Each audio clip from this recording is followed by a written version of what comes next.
bonsoir à tous, bienvenue à la finale des triplettades. Je vais vous demander de vous asseoir s'il vous plaît, ça va très bientôt commencer. Merci.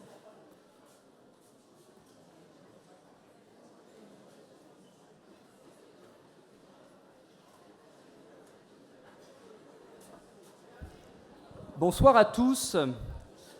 Les personnes qui n'ont pas encore de place en bas peuvent monter au balcon où il en reste quelques-unes. Voilà.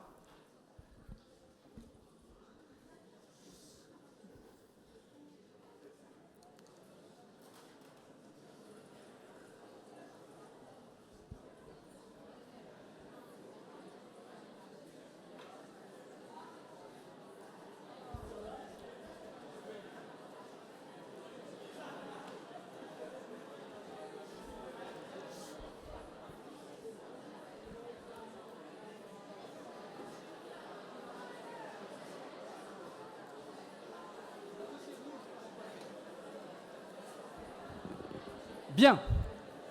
Bonsoir à tous, installez-vous, le jury et les critiques au premier rang. Terminez de vous installer.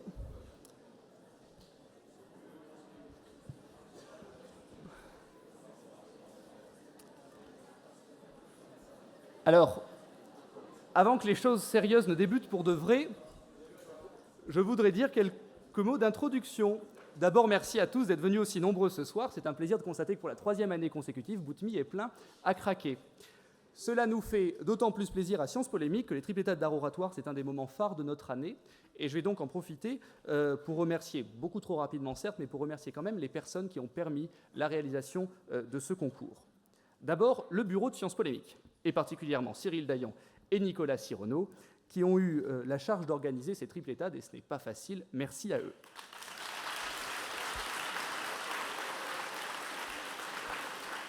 Remercier la direction de la vie universitaire, et particulièrement Julien Palomo et Bérangère Gavaudot, dont la connaissance de l'institution et le travail qu'ils fournissent souvent dans l'ombre est indispensable aux responsables associatifs que nous sommes.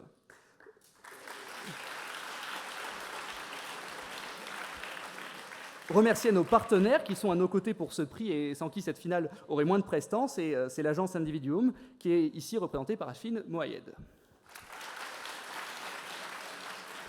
Remercier très rapidement les autres associations qui font vivre toute l'année les triplettades, l'AS, le BDE, le BDA, Sciences Po Environnement aussi. Bravo à nous. Voilà.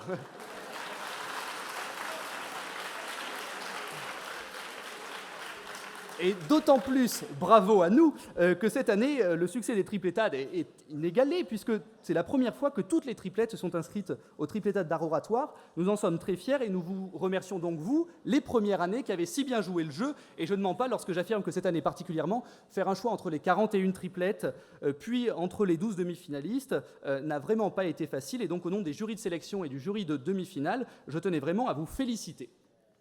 Applaudissez-vous.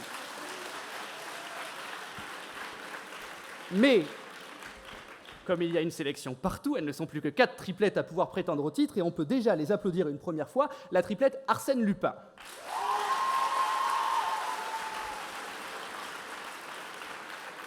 La triplette Phileas Fogg.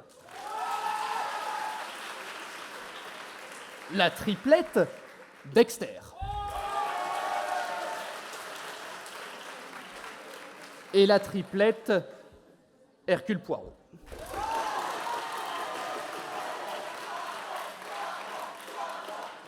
Et pour les départager ce soir, un jury d'exception que je remercie pour sa présence. Avec dans ce jury Raphaël Charpentier, ancien président de Sciences Polémiques, ancien vainqueur du prix Philippe Séguin.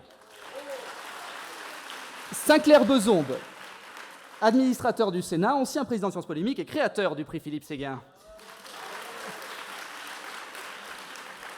Guillaume Tussaud et Étienne Vasmer, dont la réputation n'est plus à faire et qui profitent encore de leur dernière journée de popularité maximale, puisque les galos ne commencent que samedi prochain.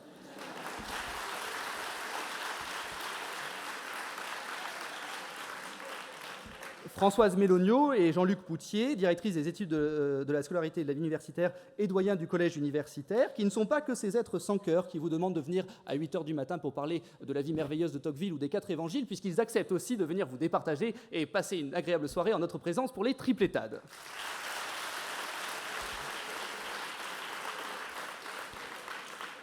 Et pour présider le tout, évidemment, Frédéric Mion, directeur de Sciences Po.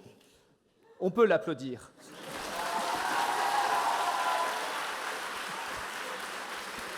Alors, monsieur le directeur, ce n'est pas la première fois que vous faites l'honneur à Sciences Polémiques de présider un de nos jurys, mais c'est la première fois que nous vous recevons depuis la publication par Vanity Fair du classement des personnalités les mieux habillées de 2013. Et je me permets de vous adresser, au nom de tous vos élèves, de sincères félicitations. La légitimité de votre présence dans ce classement est indiscutable.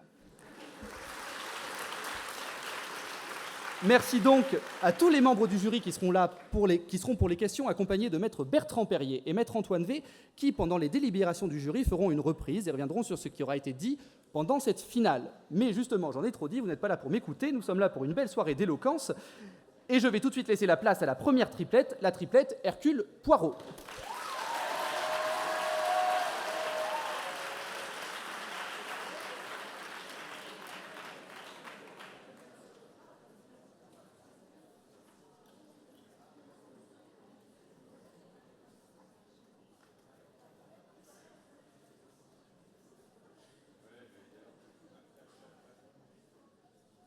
Regardez-moi.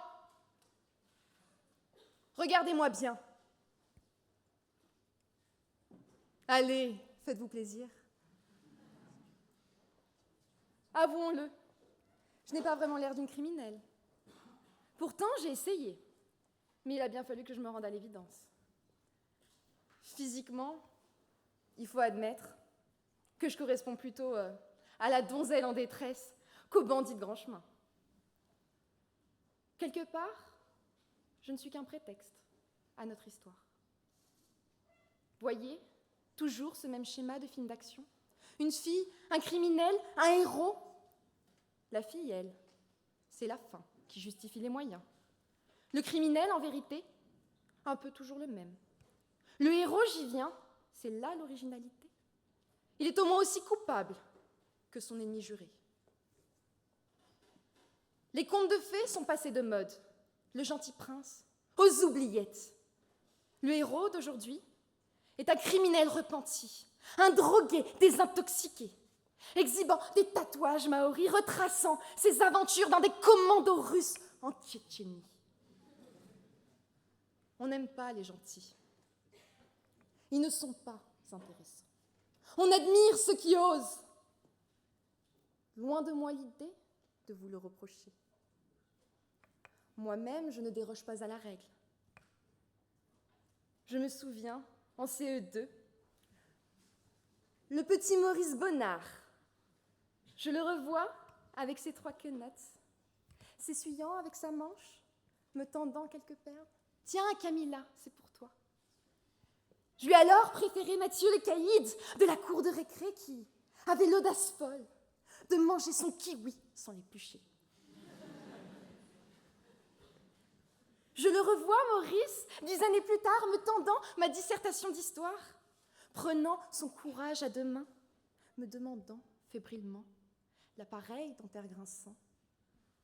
Et sinon, tu me trouves comment ? Bah, t'es gentil, quoi. C'est vrai qu'on en pince pour les mauvais garçons. Observez d'ailleurs cette alchimie coupable entre Françoise Mélonieux et Jean-Luc Poutier.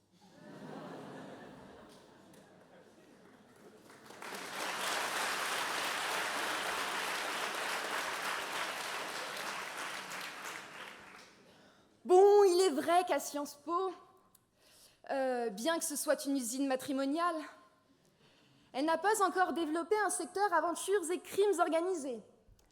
Quoique, moi, il me fait rêver, quand même, ce jeune téméraire. Ce voyou en col blanc qui, chaque semaine, rate les 10 premières minutes de Vasmer.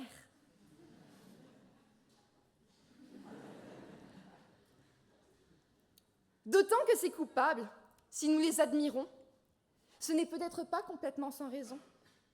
Peut-être que Robin des Bois et que Lassner, peut-être que Mesrine et Patrick Balkany ne sont pas l'objet de tant de fascinations romantiques sans raison.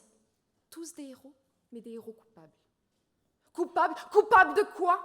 D'avoir enfreint les règles. Mais les règles de qui ? Des règles venues d'en haut ? Tu ne commettras pas ? d'adultère. Calembre d'aine. Enfin, à voir. Il faut s'assurer que la victime ne sache pas écrire. Tu ne feras pas de faux témoignages. Au moins, comme ça, c'est clair. Toutes les femmes sont coupables. La justice humaine a rempli des livres, des bibliothèques entières, à ses errements, ses travers, ses erreurs. L'affaire Dreyfus déjà, mais pas seulement. L'affaire Calas, l'affaire Doutreau. Dans tous ces cas, la justice a reconnu des innocents coupables de crimes qu'ils n'avaient pas commis. Pensons à toutes ces fois où la justice aussi hésite, se débat et se méprend. Pensons à ces condamnés, malgré le doute, poussés vers la guillotine, et pour le coup, vraiment coupables. La justice est purement arbitraire, jamais complètement objective, ni particulièrement efficace. En outre, elle met à l'écart les originaux, condamne les marginaux, elle n'a qu'un seul combat, elle n'a qu'une seule valeur, le conformisme.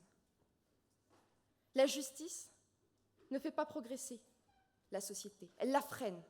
Se battre pour un idéal et être hors la loi, ce n'est pas paradoxal, bien au contraire. Peut-être la justice humaine cause-t-elle plus de maux qu'elle n'en compense. Sûrement plus qu'elle n'en prévient, et certainement plus qu'elle n'en répare. Dès lors, pourquoi se plier à elle? Pourquoi ne pas plutôt nous déplier, contempler, juger nous-mêmes cette grande machine à torturer, et en définitive, se rendre compte qu'elle est bien déréglée.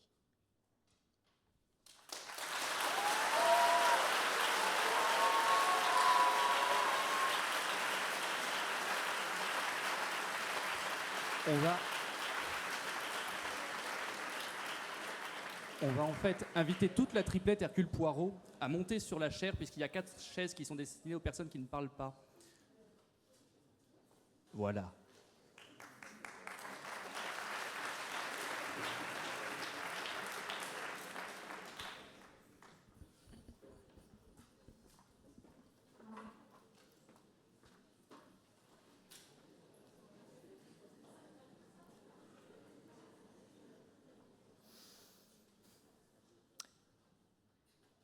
Je monte à cette tribune comme on monte à l'échafaud. Je vous vois, me toiser comme un criminel endurci. Vous m'avez déjà jugé. Vous n'attendez que de me condamner, rapidement et sans bavure. Oui, je ne suis pas là pour vous rassurer. Je ne vous dirai pas que vos coupables ont toujours tort. Je ne vous dirai pas que nos tribunaux ne condamnent pas les innocents. Je vous dirai non. Les coupables n'ont pas toujours tort. Ah, ce serait fichtrement pratique, n'est-ce pas? Non, savez-vous, je me suis penché sur le cas de Marc Machin. Marc Machin, condamné à 30 ans de réclusion par erreur. Le cas Machin est un cas complexe, presque autant que le camion.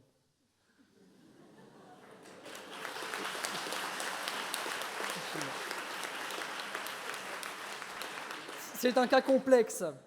Eh bien, Marc Machin avait-il tort? Non.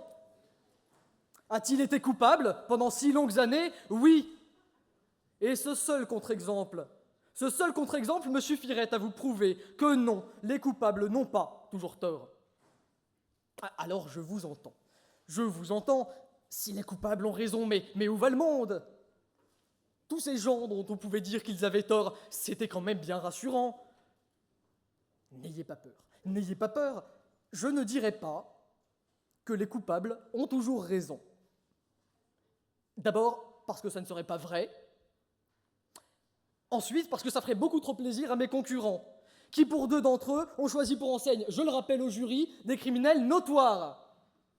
Acceptera-t-on qu'un groupe de dangereux individus viennent profaner ainsi ce sanctuaire où se sont exprimés les plus grands, de Jimmy Carter à Karl Lagerfeld, en passant par Étienne Wasmer?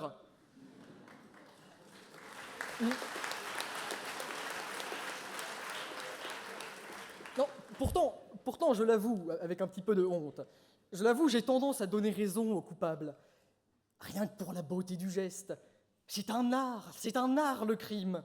Quand je vois les plans diaboliques échafaudés par Milady, par Moriarty ou par Cruella, simplement pour faire le mal, mais je suis tout simplement scotché.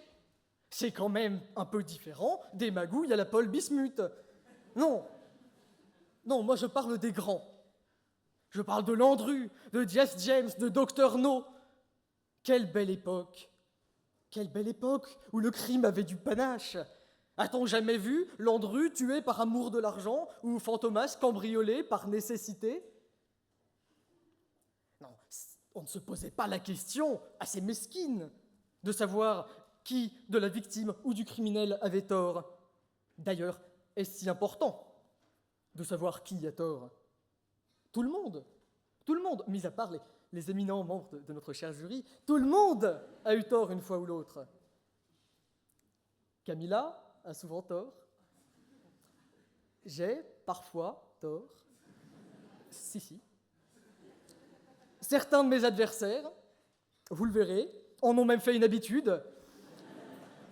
C'est si simple, c'est très simple d'avoir tort. Et on voudrait nous faire croire sous ce prétexte qu'être coupable, c'est bien pire que d'avoir tort. C'est si simple. Mais non. Le tort est bien pire que la culpabilité. La culpabilité ne fait que condamner. En France, depuis 1981, la culpabilité ne tue plus, les coupables ne sont plus découpés. Par cette belle réforme, c'est au tort que Badinter donne raison. Il admet enfin que la culpabilité, c'est bien accessoire. La culpabilité condamne, oui, mais le tort tue. C'est bien plus dangereux.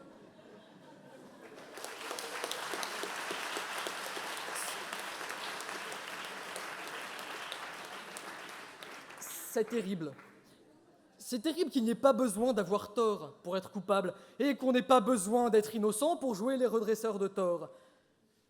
On oublie bien trop souvent que pour chaque coupable qui n'a pas tort, il y a un juge, il y a un redresseur de tort qui, lui, n'est pas innocent. Alors, pensez-y à 2, à 7 fois. Pensez contre vous-même. Soyez indulgents. Dites que j'ai tort, donnez-moi raison si vous voulez, accusez-moi de subversion, de folie, mais ce soir, je plaide non coupable. Merci.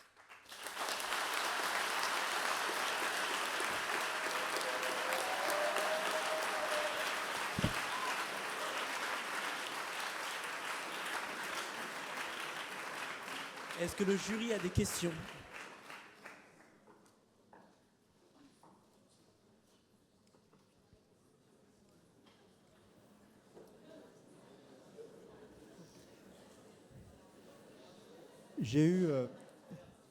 J'ai eu l'impression à Étienne qu'il trouvait que les coupables étaient plus drôles, beaucoup plus drôles que les innocents.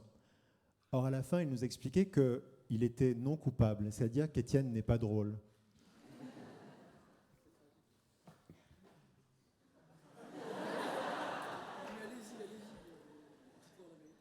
Je pense qu'Étienne, à travers son discours, vous a montré qu'il peut dépasser ce paradoxe.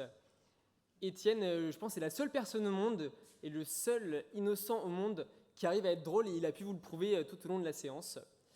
Donc je pense qu'on peut l'applaudir pour cette prouesse verbale.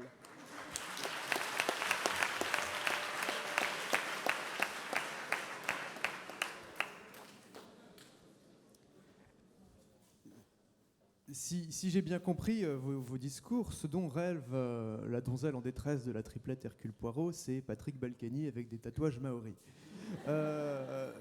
Moi, j'ai plutôt un profil de gentil garçon, celui dont vous parliez au début, et je me demande si l'on peut dire que être un gentil garçon, pire qu'un crime, c'est une faute.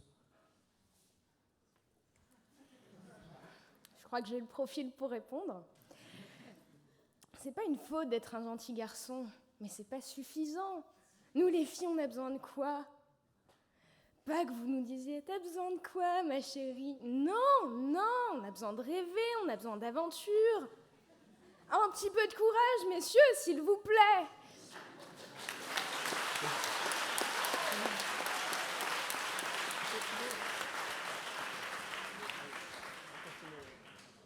Alors, c'est plutôt un quiz.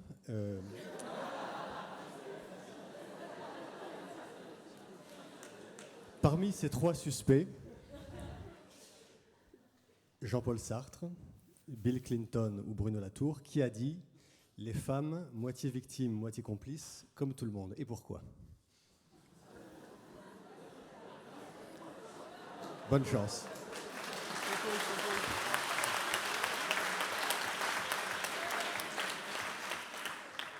Alors, monsieur Vasmer, j'ai jamais été très fort à vos QCM.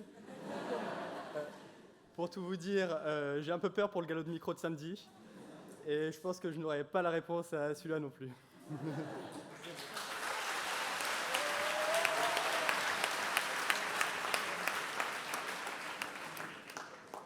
Toute petite question pour relier 2 des termes que vous avez employés, paradoxe et le fait d'avoir tort. Épiménide le Crétois qui prétend que les Crétois sont menteurs, a-t-il tort en disant la vérité ou non ?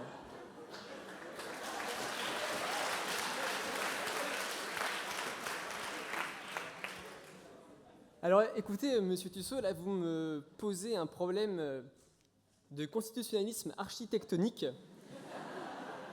En fait, non, c'est juste que je voulais voir ce que ça faisait de dire des termes aussi barbares devant Boutmi. Donc voilà, maintenant je sais, ça fait bizarre.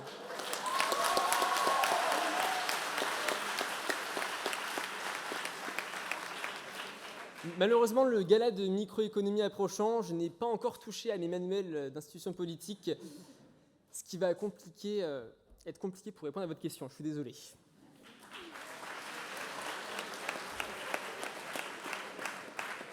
Et on peut encore applaudir la triplette Hercule Poirot pendant qu'arrive la triplette Dexter.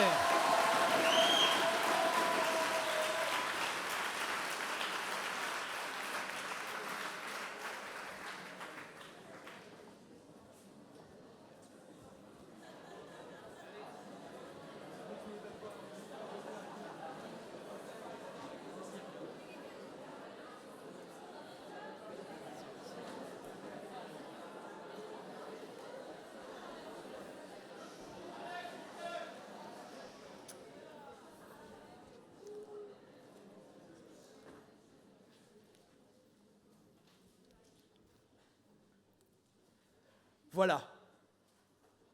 Tout est prêt. Sa dernière mèche de cheveux bruns est en place. Ses cils, étirés par le mascara, papillonnent. Ses lèvres, rouge sang, scintillent, autant que son collier, qui tombe sur sa gorge. Sa robe est courte, moulante. Ses jambes sont longues, ses talons hauts. Tout est parfait. Alors, prenant son sac à main, il ferme la porte, il descend dans la rue et s'enfonce dans la nuit. Parce que la nuit, elle l'a toujours cajolé, Étienne. Elle le connaît et le comprend. Il s'en va rejoindre ses amis. Guillaume, l'adepte du transformisme brésilien.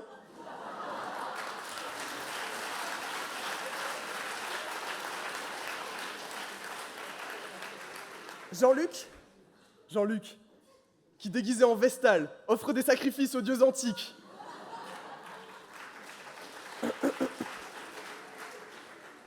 Et leur gourou, Frédéric, qui pour l'occasion a troqué costume et mocassins contre escarpins et robes de soirée.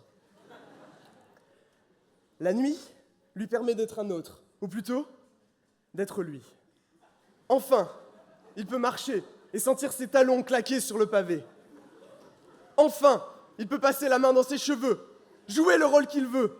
Oui, enfin, il peut avancer masqué. La nuit, c'est vrai, il sort peu. Le jour, pardon, c'est vrai, il sort peu. Parce que le jour, on le voit, et il a un peu peur du regard des autres. Il pense, et tous les gens aussi, dans la file de la boulangerie, que le rôle qu'il a choisi n'aurait jamais dû être pris. Pourtant, tous autour de lui sont masqués de la tête aux pieds. La boulangère affable, l'ouvrier grognon, la secrétaire impeccable, le PDG bougon, il n'y a guère que le petit vieux de la maison d'à côté, qui n'a plus rien à prouver. Il essaie juste d'exister, encore un peu, attendant que la mort ne mette une fin au grand jeu. Mais heureusement que tous sont masqués, parce que si chacun se laissait aller, plus rien n'irait. Le masque, c'est ce qui nous permet de tous nous supporter, de vivre ensemble. Le masque, il nous permet d'avancer. Masqué, certes, mais d'avancer quand même. Le masque, il nous permet de rester calme lorsque tout bout à l'intérieur de nous. Il nous aide à supporter la musique péruvienne à 7 heures dans le métro. Et dire que la vie serait plus belle sans masque serait une vaste mascarade. Le monde est un grand bal où chacun est masqué. Et franchement, que serait le monde sans masque? Quel succès auraient eu les Daft Punk sans leur casque? Pensez-vous que Batman ou Spider-Man auraient osé porter leur collant si aucun masque n'avait dissimulé leurs têtes aux regards perçants?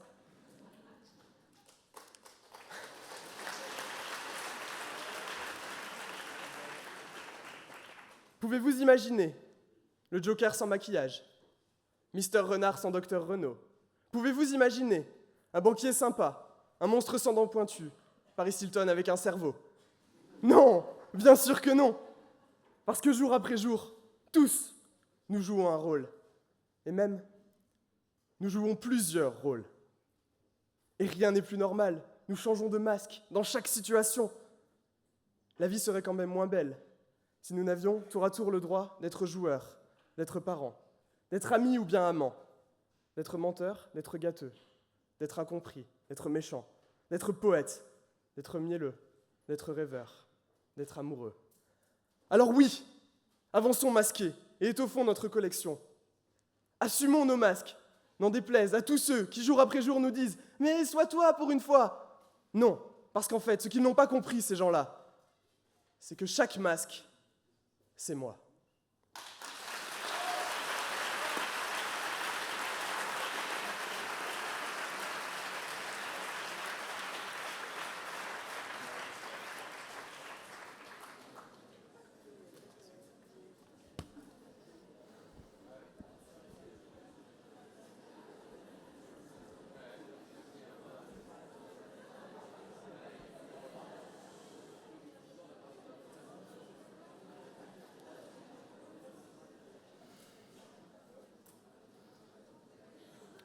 Doit-on avancer masqué?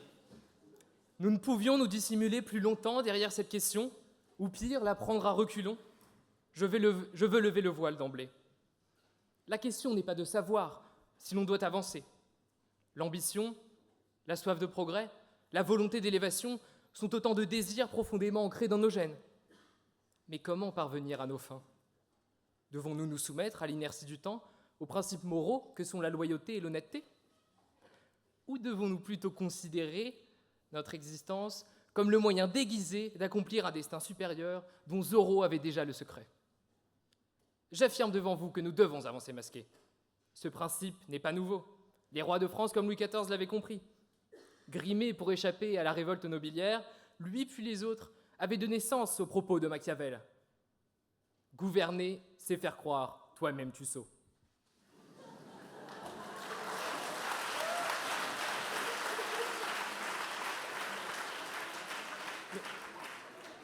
Ce principe ne s'applique pas qu'au pouvoir ou à ses aspirants. Il est universel.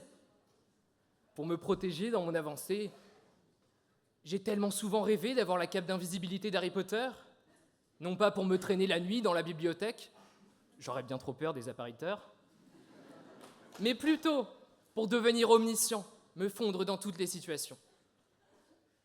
Cependant, la réalité des faits, aussi regrettable que cela soit, et que nous ne sommes pas encore capables de tels subterfuges, s'impose une première fois la solution du masque. Nous en portons tous, chacun à notre façon, moi y compris, ne serait-ce que par respect pour les autres. Je possède tout un arsenal. Masque d'indifférence, masque d'hypocrisie, masque comique, masque tragique selon les circonstances. Comme vous, je m'efforce de rendre ces masques si parfaits qu'ils feraient rougir de jalousie Venise et Rio. Comment légitimer un tel penchant, si ce n'est par une inclination pour la représentation théâtrale? Je vous le rappelle, notre existence n'est qu'une pièce, Celle des amateurs de Quidditch est une comédie-ballet. Nous voulons croire que nous en sommes les metteurs en scène, mais trop d'éléments nous échappent. Qui n'a jamais souhaité d'entendre 3 coups pour savoir que l'imprévu le guette? Qui n'a jamais rêvé d'un souffleur ou de didascalie concrète? Comprendre ce qui se cache derrière des yeux qui se lèvent au ciel? Comprendre ce qui se trame derrière nos sourires complices? Après tout, un tel don d'ubiquité rendrait le port d'un masque inutile. Mais dès l'incipit de notre existence, nous comprenons que le scénario nous réserve aparté suspicieuse et quiproquo. La prise de conscience se fait in media res, non sans une certaine détresse. Nous nous pensions naïvement metteurs en scène, mais nous ne sommes que des comédiens, des pantins, des marionnettes, des acteurs contraints par une sorte de règle des 3 unités. Celle du temps, celle de l'action, celle du Dieu, les principes de vraisemblance et de bienséance. Voilà un vibrant hommage à la rigidité classique, aux dépens de passions plus tumultueuses, voire très controversées, que nous n'oserions déchaîner. Le masque devient un artifice de rigueur, en l'absence d'entracte ou de coulisses, pour cacher notre frustration. À ce sujet, vous me direz « Ah bah les masques, ah bah les masques !» Nous savons désormais que l'obscurité suffit. Oui, je vous le concède, la nuit porte jartelle. Mais je n'en démordrai pas. Et je couvrirai les éventuels noms d'oiseaux par des références à Corneille, parce qu'on vient de loin, pala.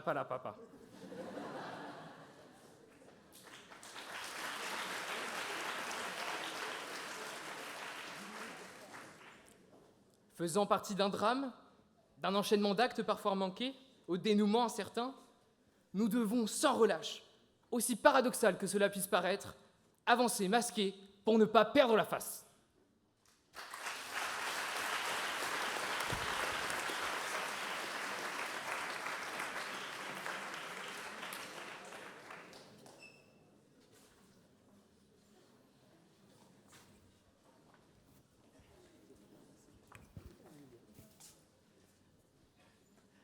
Alors, est-ce que vous pourriez d'abord vous identifier? Qui est Guillaume, qui est Rémi et qui est Guillaume? Il y a 2 chances sur 3. Guillaume et moi-même Rémi. Parfait. Alors j'ai une question. On a parlé tout à l'heure, c'était le discours d'Alexandre Charnay, on a parlé du triomphe des Daft Punk grâce à leur casque. Ça m'inspire naturellement une question. Est-ce que vous pensez que le triomphe actuel de François Hollande est dû à son casque?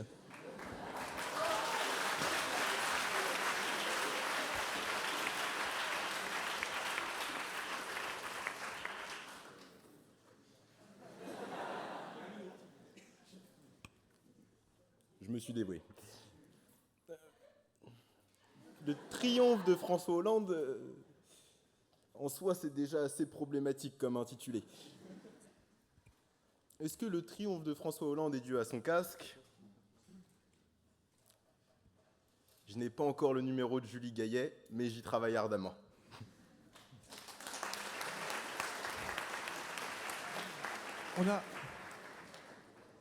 On a bien noté dans le discours de votre camarade Alexandre son goût pour les soirées fétichistes et les pratiques sexuelles douteuses. Maintenant, j'ai sous mes yeux une partie de sa biographie où il dit « Ma guitare, mon stylo et ma petite sœur sont mes 3 joies ».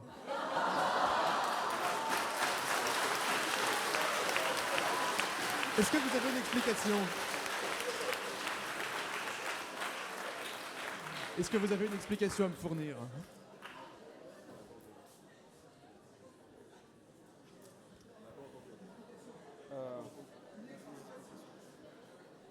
Alors, je crois que je vais parler pour Alexandre. Ce week-end, je t'autorise à rentrer à Lille. Et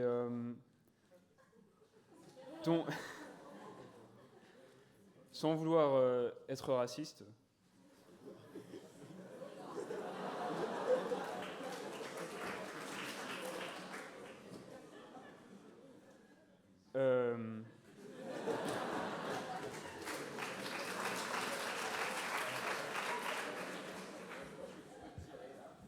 oui, sans être raciste, j'ai un petit blanc.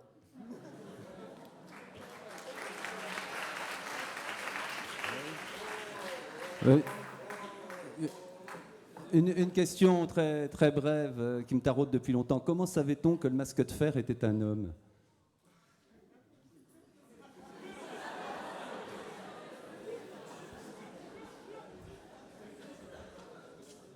Comment savait-on que le masque de fer était un homme? On sent que vous avez cherché cette question-là pendant les 5 minutes qui vous restaient en écoutant le discours d'Alexandre. Je ne connais pas le masque de fer, mais si je parle du trône de fer, je pense que beaucoup se reconnaîtront. Et il est difficile d'affirmer que dans cette fameuse série, on s'y emmêle. On s'y emmêle. Oh, merci.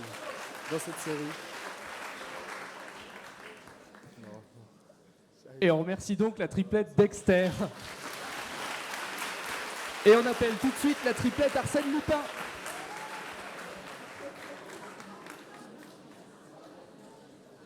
Je suis là pour apprendre. Ça va, c'était mieux? Merci.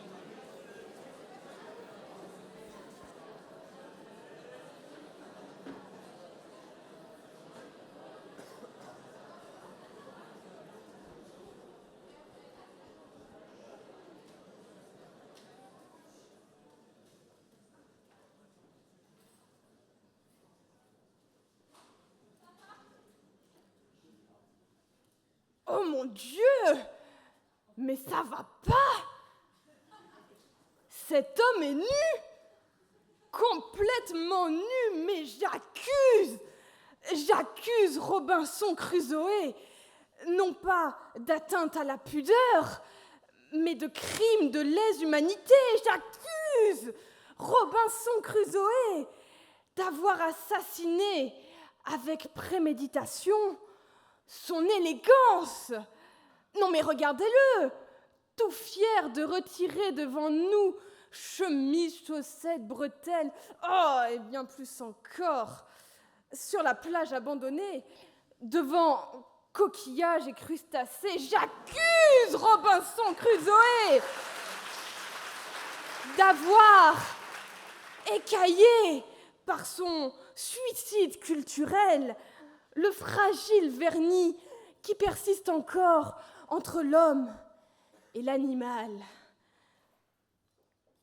Et j'affirme que l'élégance est de mise, car elle est la clé de voûte de notre humanité. Alors bien sûr, vous l'avez compris, il n'est nullement question ici d'élégance superficielle, devant donner à l'homme une forme, en dépit du fond. Mais attention, hein, tout comme vous, j'adore contempler BHL, jouant à cache-cache dans les ruines libyennes avec Chateaubriand. Non, non.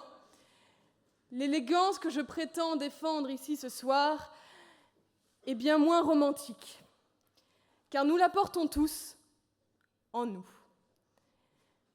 Cette élégance, c'est le caractère qui, lorsque nous atteignons la frontière avec la bestialité, fait rempart. Cette élégance est le juge intransigeant de notre conscience qui formule ces impératifs si familiers. Relève-toi, n'aie pas peur, ne pleure pas. Ah non, surtout, ne pleure pas. Alors soit, d'accord, je vous l'accorde, en fonction des situations, il arrive à notre élégance d'être plus ou moins habile. Mesdames, messieurs, sachez que malgré tout le travail accompli, j'assume pleinement les conséquences de cet échec et je choisis de me retirer de la vie politique. Alors, personnellement, afin d'éviter ce genre de biais, j'aime contempler l'élégance chez les personnes âgées. Et oui, Certains aiment les montres, d'autres les chaussures cirées. Eh bien moi j'aime les vieux. Oui, entre nous, j'adore m'installer dans les parcs, m'asseoir et regarder passer les vieux monsieur. D'ailleurs, ça peut paraître étrange, mais rares sont ceux osant m'aborder. Sans doute me pense-t-il pétri d'arrière-pensée. Mais qu'à cela ne tienne, leur présence suffit à me rappeler ces portraits de grands intellectuels sur les chemins de l'exil, ces apatrides, bafoués, fuyant le monde d'hier, chez qui la douleur ne saurait transparaître. Vous l'avez compris, notre combat pour l'élégance est un combat contre la folie, contre l'oubli, bref, un combat pour l'humanité. Ainsi, vous vous accorderez à moi quand je vous dis que l'élégance est davantage une beauté universelle. Elle se trouve partout et en chacun, pour qui veut bien la voir. Alors, chers amis, c'est à nous d'éduquer notre regard, car l'élégance sera convulsive ou ne sera pas. Alors, commençons dès maintenant. Partons à la recherche, tous ensemble, de notre élégance. Je vous rassure, il est inutile de s'aventurer sur une quelconque île déserte. Cyrano nous aurait dit qu'elle se trouvait juste devant notre nez. Car c'est bien moralement que nous avons nos élégances.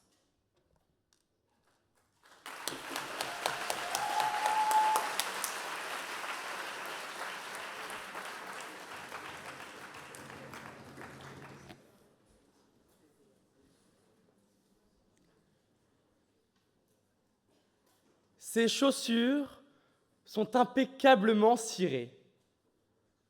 Son pantalon bleu nuit sied parfaitement à sa svelte silhouette. Sa veste est cintrée, sa chemise repassée, son col légèrement déboutonné. Ses cheveux sont peignés, son sourire avenant, son regard ardent. En somme, vous l'avez compris, je suis prêt. L'élégance est de mise ce soir et je la maîtrise. Le vêtement d'abord, l'apparence, c'est le socle indispensable de l'élégance. Pourquoi s'encanailler avec quelques sans-culottes des temps modernes, alors qu'il est si plaisant de discuter avec Ralph et Lorraine, Coco et Sonia, Christian et Jean-Paul? Oui, j'assume. L'habit fait le moine et l'accessoire, la distinction. C'est la perruque frisée qui fait du roi un monarque absolu. C'est le bicorne retourné qui fait d'un général de brigade un empereur guerrier. Ce sont les costumes, reconnus par leur père, qui font d'un secrétaire général de Canal+, un directeur visionnaire de Sciences Po.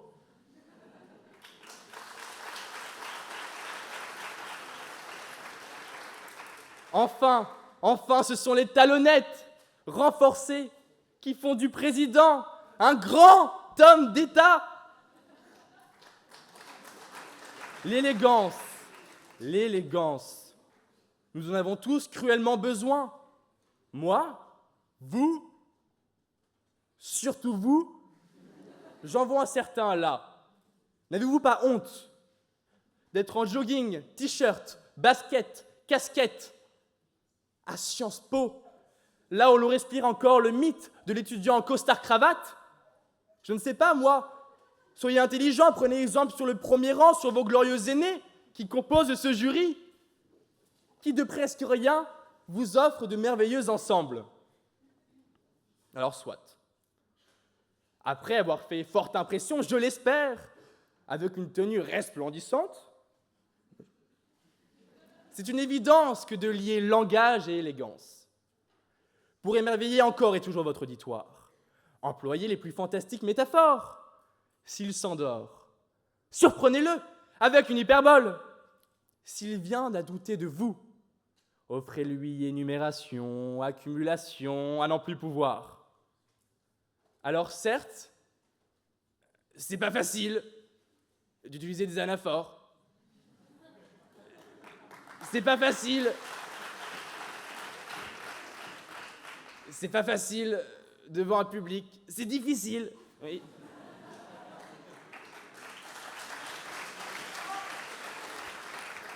Alors, tout en évitant le cliché, la redondance et les allusions plus que douteuses, restez naturel.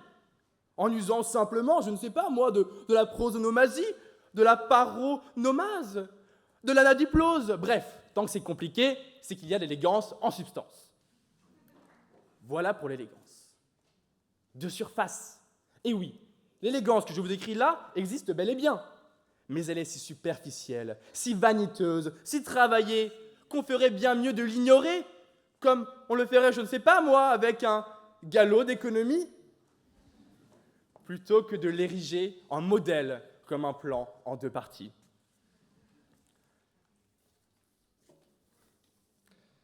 Je reprends.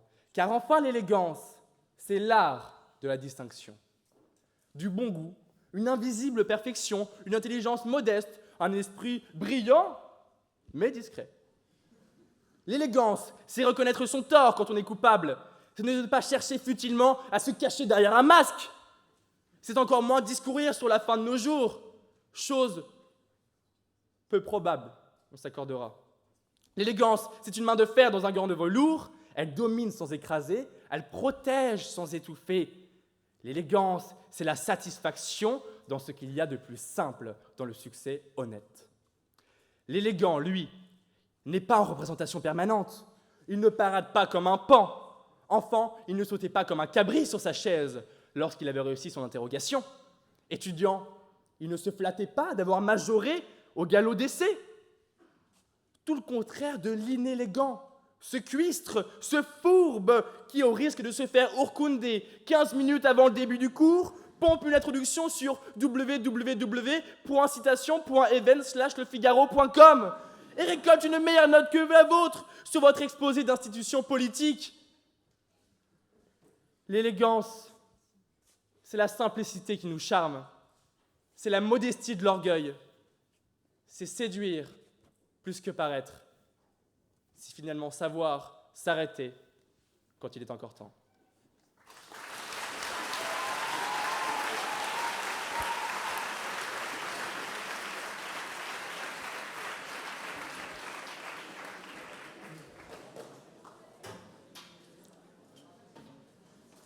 Est-ce qu'il y a des moments où l'élégance n'est pas de mise?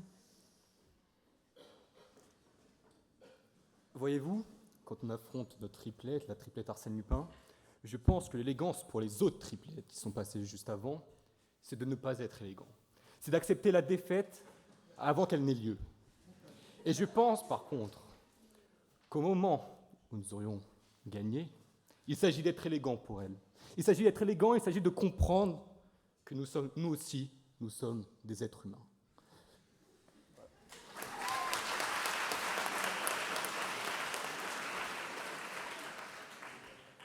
Au fond, l'élégance, est-ce que ce n'est pas de pardonner? Écoutez, je n'aurais pas cette vision angélique de l'élégance, personnellement. Je ne partage pas les visions si démocratiques et poétiques de mes camarades sur l'élégance. Je ne pense pas, au fond, que l'élégance soit pardonnée, que l'élégance soit autre chose d'ailleurs qu'être élégant, comme est notre triplette aujourd'hui. De la même manière que je ne pense pas que l'élégance est à la portée de tous. Cela se voit aujourd'hui. Vous avez tout de même une triplette qui est arrivée aujourd'hui ici avec des poireaux. À partir de là, je ne pense pas que l'élégance, malheureusement, soit à la portée de tous.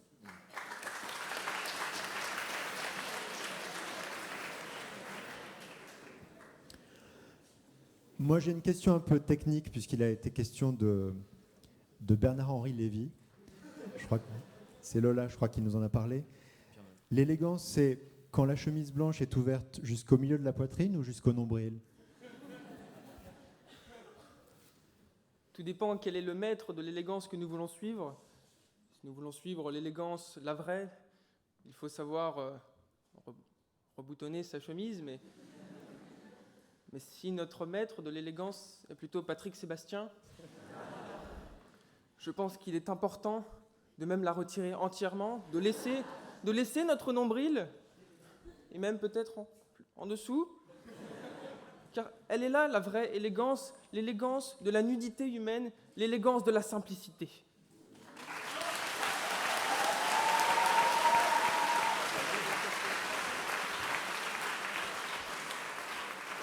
Eh bien, merci beaucoup. On peut applaudir une dernière fois. La triplette Arsène Lupin. Et c'est au tour de la triplette Phileas Fogg de venir s'installer.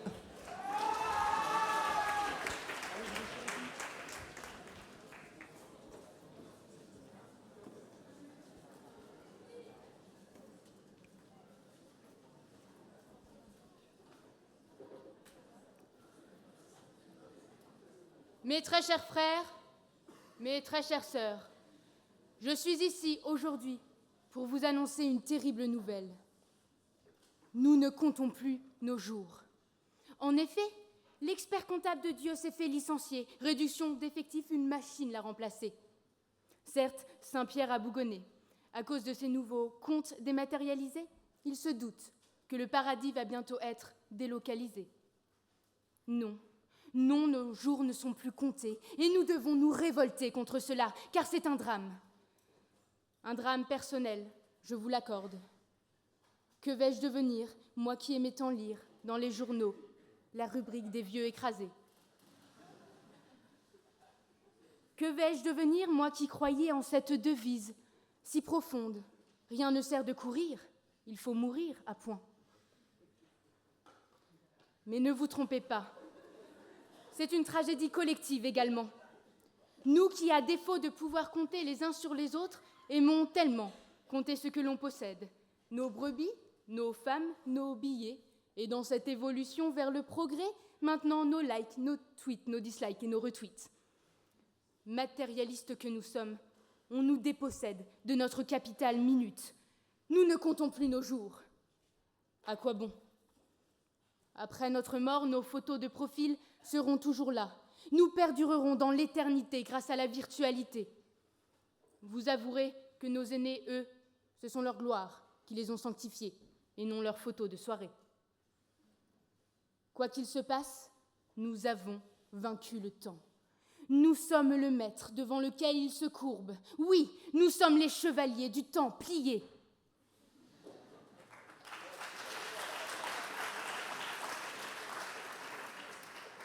Par ailleurs, je suis persuadée que nous avons plusieurs existences. Oui, on m'a toujours dit, Julie, la vie c'est comme les procès de Bernard Tapie. 1 de perdu, 10 de retrouvé.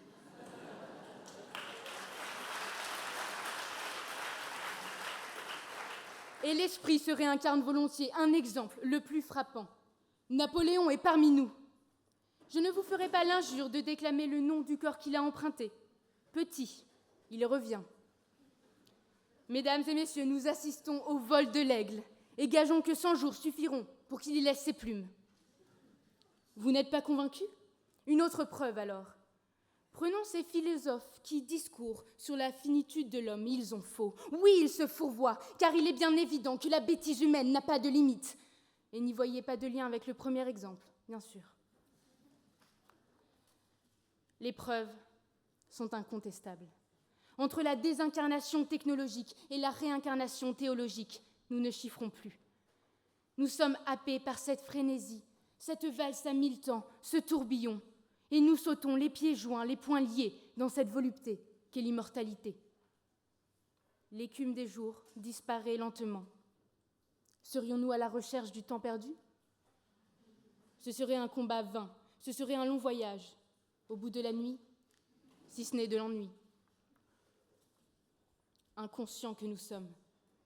Si la temporalité se collapse, le présent, le passé, le futur seront mélangés, de sorte que demain nous avons vécu, mais hier nous ne vivrons plus. Le pénultième et l'ultime seront le début comme l'abîme, les chrysanthèmes déposés au baptême post-mortem.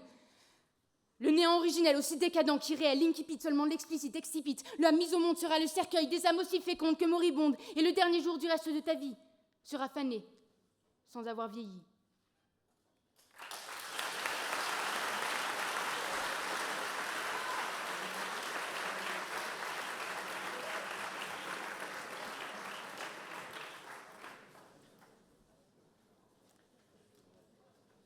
Laissez-moi, l'espace d'un instant, devant vous, endosser le rôle d'un conteur.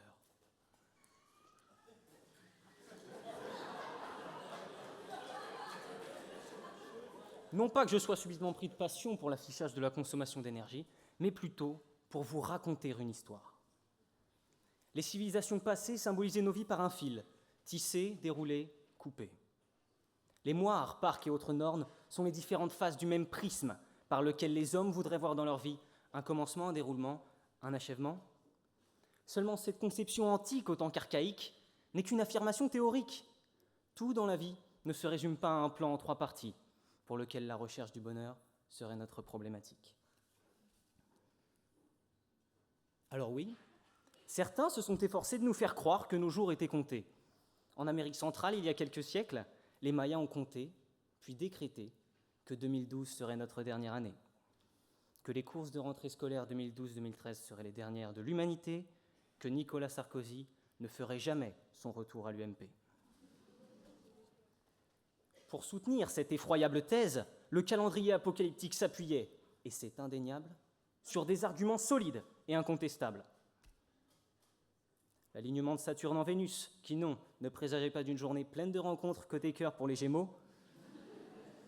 Cet alignement présageait d'un désastre cataclysmique. Aujourd'hui, en 2014, il ne reste rien de la théorie Maya, à part peut-être quelques riches retraités américains barricadés au fond de leur abri antinucléaire et qu'il serait temps de prévenir. Toutefois, cette prophétie n'aurait pas eu l'ampleur qu'a été la sienne sans la crainte viscérale qu'ont les hommes de l'avenir. Pour y remédier, ils ont organisé le décompte des instants passés, présents, futurs. Ils ont fractionné le temps afin de pouvoir s'y repérer, s'y référer, se rassurer. Ils ont créé des myriades de nombres, les croisant, les enregistrant, s'y accrochant comme aux objets les plus importants. Ainsi, les mathématiques, dont les exactitudes et la symétrie font fantasmer plus d'un étudiant de Pierre et Marie Curie, sont pervertis par des disciplines aussi viles que l'économie afin de servir à de vagues approximations et prédictions. Ces dernières s'avèrent-elles d'une quelconque utilité ? Non. A-t-on déjà compté les jours d'un homme avec assez de précision pour savoir lui prédire sa mort ? Non. A-t-on déjà pu estimer précisément la fin des jours de quelqu'un, le moment où dans les cœurs, les corps et les esprits, cet homme a cessé d'exister ? Non. Nos jours, ceux de l'humanité, ne sont pas à compter, car ils s'étendent le long d'une ère dont on ne peut connaître ni la première ni la dernière seconde. Science, comme religion, essayent de les déterminer, mais n'y parviendront pas. Jamais personne, compteur ou comptable, ne sera là pour mesurer la date exacte du dernier souffle du dernier homme.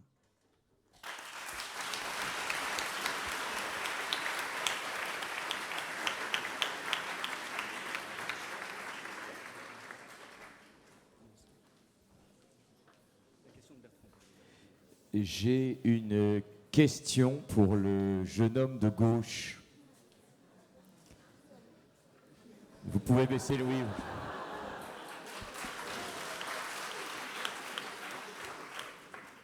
Est-ce que l'élégance est toujours de mise ? Devant les rires audibles de la foule, j'ai supposé qu'il y avait un problème avec mon nœud papillon. Je ne me suis pas regardée, mais peut-être est-ce toujours le cas, je ne sais pas. Peut-être suis-je dans l'erreur totale, et si c'est le cas, je veux dire, si mon nœud papillon a un petit problème, je vous prie de bien vouloir l'excuser. Il se plaît à papillonner.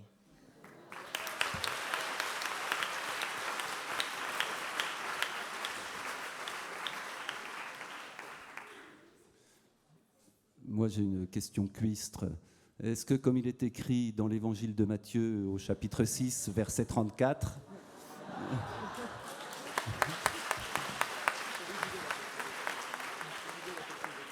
à chaque jour suffit sa peine?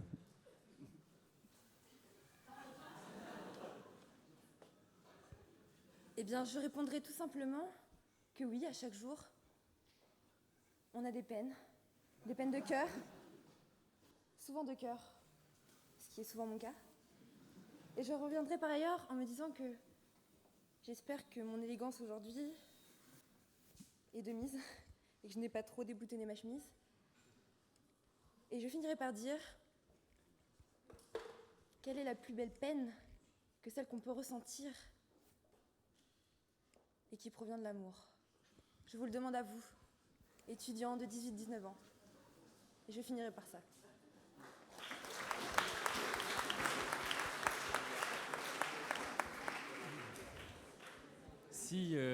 Si le temps de cette soirée était compté et que vous aviez donc 4 secondes pour nous convaincre que la triplette Phileas Fogg doit remporter la mise, quel mot auriez-vous? C'est un sujet difficile que nous avons eu ce soir. Nos jours sont-ils comptés? Moi, je vous avoue qu'au début, j'ai un peu séché. Mais après avoir beaucoup réfléchi et beaucoup révisé mon galop de micro de samedi, comme vous tous, là où vous me poserez la question de la quantité, je vous répondrai la qualité. Et peu m'importe que mes jours soient comptés, j'espère qu'un jour ils pourront être racontés. Merci.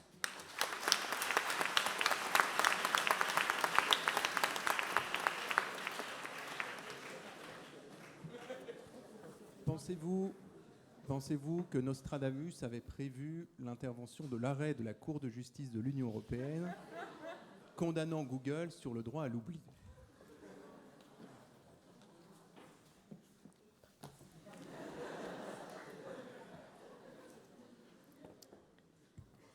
Cela me semble évident, oui. Simplement, juste, ne l'avait-il pas écrit dans un de ses livres, probablement.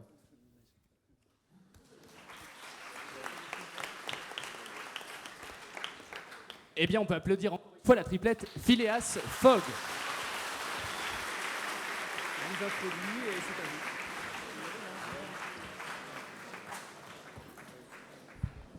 Voilà, c'était la fin de la première partie. Le jury va se lever et va partir délibérer. Pendant ce temps, Maître Perrier et Maître V s'approchent. Ah! Alors,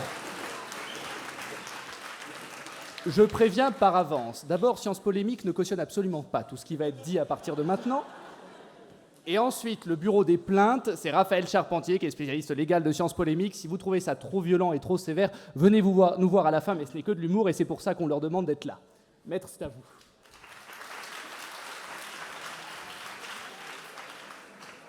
Ouais, alors, toutes ces précautions oratoires sont prises par notre ami Pierre-Noël Clausade, parce que l'année dernière, nous sommes livrés à ce même exercice.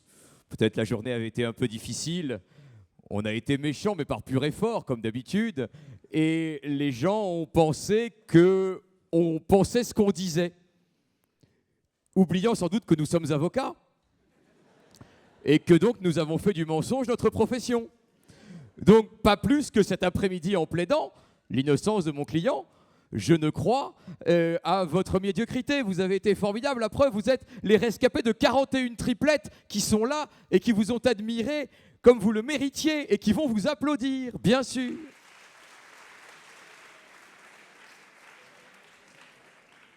Avant de laisser la parole à Antoine, moi, il y a un truc qui me fascine. C'est qui a inventé les règles des triplettades d'art oratoire. De toute évidence, c'est un esprit absolument embrumé. Ça va être le même mec qui a inventé les règles de Motus. Enfin, c'est étonnant. Enfin, je veux dire, donc, si j'ai bien compris, il y a des gars qui font des discours et il y a 3 autres gars, on ne sait pas trop comment on les choisit. Eux, ils savent juste répondre aux questions. Alors, je ne sais pas s'ils font pique et collégramme, enfin, on ne sait pas trop comment ils se répartissent, mais elle a dit, non, toi, tu vas répondre aux questions. Tu vois, par exemple, le mec avec son nœud pape, on lui dit non, le discours, peut-être pas, tu risques de nous faire paumer, tu vois. Donc toi, tu vas juste répondre aux questions. Et alors, c'est très étonnant parce que les mecs, ils répondent aux questions, alors ils sont là, ils sont tous les trois. Puis ils se disent, bah nous, on est là pour répondre aux questions. Alors a priori, on est moins bons que les mecs qui ont eu la parole. Ils sont là, tu leur poses une question, puis ils se regardent, tu vois. Tu veux y aller? Non, moi je t'en prie, j'ai pas spécialement envie de répondre. De toute façon, la question porte sur le discours de mon petit camarade, donc j'ai aucune idée, je l'ai pas écrit. Non, ils sont un peu là, ils sont un peu gênés. Bon, bah si tu veux, non. Enfin, voilà, moi je voudrais qu'on enferme le mec qui a inventé les règles des triplétades. Mais là, la réponse à la question que tu te poses, Bertrand, est évidente. Quand on regarde par exemple la triplétade Dexter, alors déjà, c'est un gap générationnel. Vous voyez, quand j'étais à votre place, on faisait des blagues sur la cuisine des mousquetaires de Maïté et tout le monde rigolait. Et vous n'avez jamais vu la cuisine des mousquetaires de Maïté. Et vous avez vu Dexter et nous, on ne sait pas qui c'est. Il y a un espèce de fossé. Mais pour répondre à ta question, on voit très vite l'espèce de grand fossé qui sépare deux membres d'une même triplade. Et on voit très vite l'explication pour laquelle certains ont la parole et d'autres sont assis. Prenons par exemple dans cette triplétade de Dexter le cas de Louis Dutheil de la Rochère, d'une part, le fils caché de Bruno Le Maire, et de l'autre côté, le cas de, au hasard, Rémi Guilhem. De toute façon, on ne sait pas qui c'est. Voilà. Hein. J'ai tout de suite. Alors, dans le cas du fils caché de Bruno Le Maire, c'est un petit homme de 60 ans enfermé dans un corps de 21, c'est très curieux. Et il fait un truc qui est formidable, et vous penserez à moi quand vous rentrerez de boîte de nuit complètement sous en allumant la radio, et vous allez les types à 2h du matin sur France Culture. En général, c'est 3 dinosaures, et ils font des blagues, mais exactement comme vous. Alors, vous êtes complètement rond dans votre bagnole, ça, oh, la vallée de Dana. Et puis, vous entendez un type qui est là et qui fait les amateurs du Quidditch sont toujours, si je peux le permettre, les voitures balais. Oh. Et là, vous les imaginez, les 4 mecs dans le truc.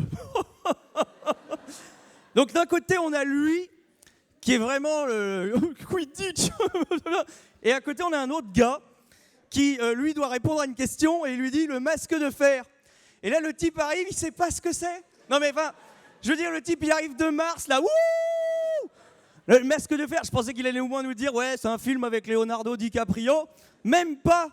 Donc voilà le vide sidéral qui relie une personne qui fait un discours et une personne qui n'en fait pas. Ben alors, la grande différence, évidemment, elle est totalement vestimentaire, parce qu'on va demander à M. Dutheil de la Rochère de revenir, parce que c'est quand même extraordinaire. Je veux dire, en termes d'élégance, je veux dire,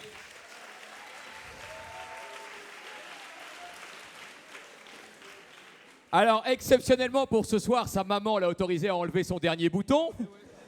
Et surtout, ce gars-là a eu une réduction sur la cravate des appariteurs. Bravo!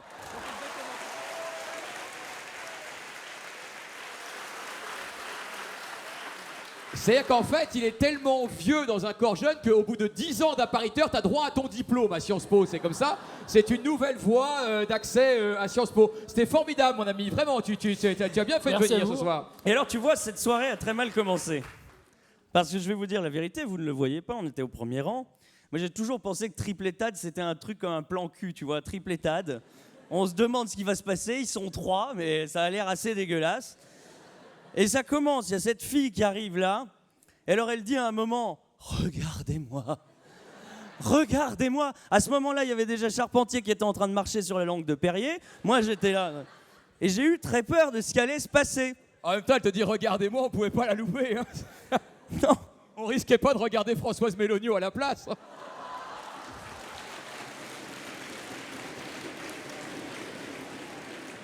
Et c'est à ce moment-là précis que, la regardant, j'ai tout de suite pensé aux présentations des mecs dans Question pour un champion.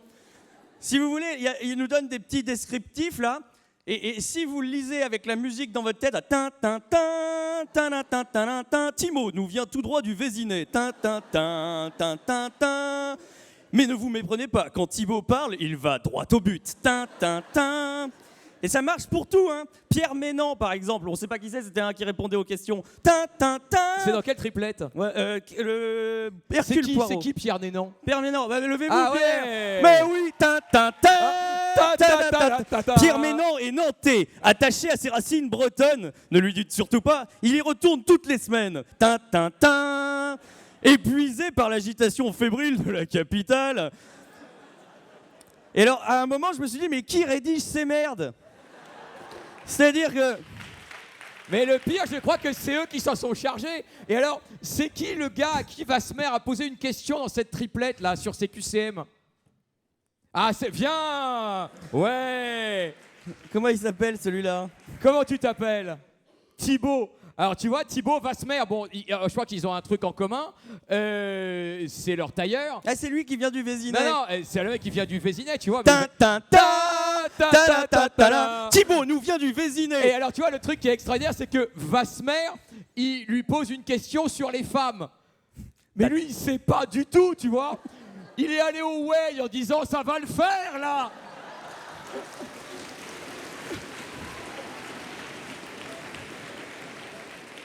Et il est revenu sur la jante au Vésinet, tu vois, depuis. Et puis il y a eu ce moment extraordinaire, parce qu'il faut vous dire une chose, c'est que comme vous parlez en lisant des notes, nous n'écoutons rien du tout. Alors, soit la fille est plutôt pas mal, et on est là, ouais, pas mal, putain, plutôt pas mal. Soit c'est un mec, et donc on pense à totalement autre chose. Et il y a eu ce moment génial dans la soirée, où l'image a été décalée avec le son. Je sais pas si vous avez vu. Et moi, j'ai tout de suite pensé à ce chef italien là sur W9 vers 8h du matin qui coupe des espèces de légumes avec une râpe à fromage. Je sais pas si vous l'avez déjà vu. Il fait tout le type. C'est incroyable. Donc, oh tiens, une bonne pita. Mais sauf que c'est décalé aussi. Et ça, c'était quand James Dean parlait là, vous là, le truc de l'élégance. On voyait le type, il était là et puis il parlait et puis ça faisait. Donc moi, dans la. Et c'était hilarant en fait. Et je me suis marré. J'ai rien écouté de ce que vous avez dit. Non, mais de toute évidence, ce garçon donne beaucoup plus à voir qu'à entendre. Mais ce qui est formidable, non, il est magnifique. Non, mais tout le monde a le droit de prendre sa carte chez les jeunes pop, tu vois. Évidemment, c'est... Le gars était une vedette dans les rallyes, etc. Enfin, le mec a fait tomber toutes les particules de la Terre. Enfin bon, c'est formidable. Ce temps qu'il te dit, alors je sais plus comment il s'appelle, mais ça n'a aucune espèce d'importance. C'est Pierre Caron, c'est vous, non? C'est pas Pierre vous. Caron, c'est pas vous? Non, parce que Pierre Caron, c'est né à Rouen en 1966, étudiant à l'étude d'Institut politique. Alors, c'est le plus nul de tous. Ayant grandi à l'aube du 21e siècle, ce Normand aux origines bretonnes, le type, il va gagner l'encyclopédie des fruits et légumes à la fin de la soirée. Enfin, c'est... Qu'est-ce que vous voulez qu'on foute avec ça, quoi? Dans la série, qui est Étienne Rabotin? C'est celui qui a des problèmes oratoires. Il a des médicaments, lui. Alors en fait, Étienne Rabotin, je me souviens de lui. C'est celui qui a ce qu'on appelle des tocs oratoires. Tu sais, il parle normalement, donc un truc, tout va bien, et d'un coup, il a... C'est très très perturbant parce que imaginez que quelqu'un aux assises lui confie sa défense. Bon alors déjà, il se dit le pauvre, il dort dans la rue, il a un pull-over. Et après...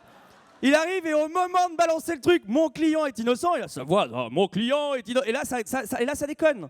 Mon client est innocent. Et ça se soigne, monsieur, ça se soigne. La vraie question qui se pose avec notre ami Étienne Rabotin, c'est est-ce qu'on peut avoir 18 ans et mettre un pull sous sa veste? Tu vois? Que fait le centre Saint-Guillaume? Mais Étienne nous donne lui-même sa réponse. Vous voyez, ce qui caractérise avant tout un étudiant de Sciences Po, c'est sa modestie par rapport à lui-même. Joueur d'alto, Étienne est un esthète. Un mélomane invertéré qui tentera, durant cette finale, de vous faire apprécier la musique de sa voix. C'est Pierre Ménian qui a écrit tout ça. Je suis pour rien du tout. C'est que il vous connaît dans l'intimité. C'est que le mec a un nègre. Maintenant qu'il y en a à Sciences Po, hein. Bon. Le mec de la péniche.net, je le pense pas. C'est une blague, tu vois. Blague. Oui, repars au Vésinet avec ton ami, là. Voilà. Et qui est Mathilde Chastas? Ou Chasta, ou... Elle est pas là? Elle s'est barrée. Mais c'est la bonne vieille Mathilde. Il m'est demandé de faire une petite biographie. Mais peut-on se décrire soi-même en 8 lignes? Point d'interrogation. Et qui... Ah oui, viens nous voir. Mais oui, ah oui, c'est toi qui voulais déboutonner ton bouton un peu plus, là. Regarde, comme... Mais il est parti, Mion, puis ça l'intéresse pas, il est de l'autre Je bord. répondrai...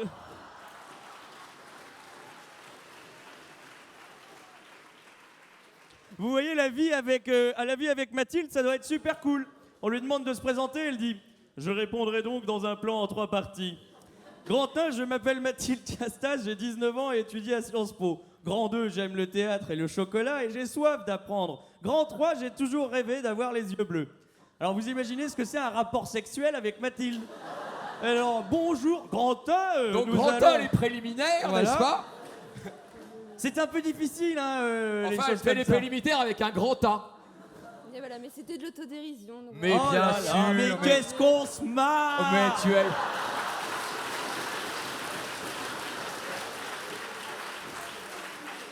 es... Et sa copine Lilia, elle est où sa copine Lilia? Ah, Lola! Non, Lilia Lila. Gazouani. Alors elle te dit, je n'ai été élevé qu'avec des garçons. Les cheveux très courts m'appelaient souvent jeune homme, mais ça m'est égal. Le foot et la bagarre m'intéressaient plus que tout. Mesdames, messieurs, Lara Croft.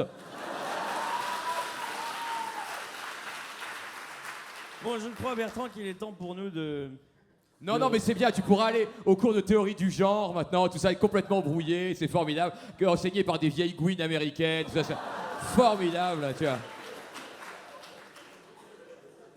Enfin, Sciences Po, quoi. Oui, non, ce qui est extraordinaire quand même, on entend ça qu'à Sciences Po. Alors, oui, qui est Lola Elbaz? Alors, je le sais, parce que je sais qui est Lola Elbaz, parce que c'est mon élève. Ah, j'ai un peu honte. Tu vois, j'essaye de la décontaminer et tout. Et la fille, c'est quand même la seule nana qui a encore 18 ans et qui imite Lionel Jospin. Mais le traumatisme d'enfance, quoi, si tu veux. Alors après, elle te dit qu'elle est dégoûtée par les hommes nus. Si ça ne te plaît pas, n'en dégoûte pas les autres, hein. Et alors, elle aime l'élégance chez les personnes âgées. Je crois que t'as un ticket avec Poutier. Bon, mes amis, je vais laisser la dernier mot à Bertrand Perrier, mais je voulais vous dire une chose. Il y a un seul sujet ce soir qui avait un intérêt et qui a été donné, c'est vos jours sont-ils comptés? Quand j'étais à votre place, quand j'ai fait ce concours, ça s'appelait pas les triplétades, mais peu importe, j'avais pas conscience de la vitesse à laquelle les choses passent. J'avais comme ambition de trouver un métier très vite, d'être président de la République comme le fils de Bruno Le Maire, enfin, de faire tout un tas de choses qui étaient loin devant moi. Profitez-en au maximum. Faites l'amour au maximum de femmes que vous croiserez sur votre passage pendant ces 4 ans. Après, il va falloir vous marier, être fidèle, c'est très dur, sachez-le. Surtout, voilà, amusez-vous au maximum, ne vous couchez pas tôt, faites tout ce qu'on vous offre et n'oubliez pas que vos jours sont vraiment, vraiment, vraiment comptés.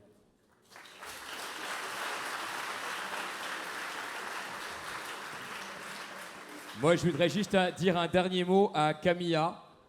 Si, Camilla, viens te faire applaudir comme tout le monde. Juste une chose, quand on est jolie comme toi, intelligente comme toi, on ne peut pas tomber amoureuse d'un mec qui s'appelle Maurice. Même dans la cour de récréation. Vous avez tous été très bons, le jury va maintenant délibérer. Va maintenant rendre son verdict. Il me reste à vous dire une seule chose, c'est le plaisir qu'on a eu à vous entendre, tous, ceux qui ont fait des discours, les Paralympiques qui ont répondu aux questions seulement.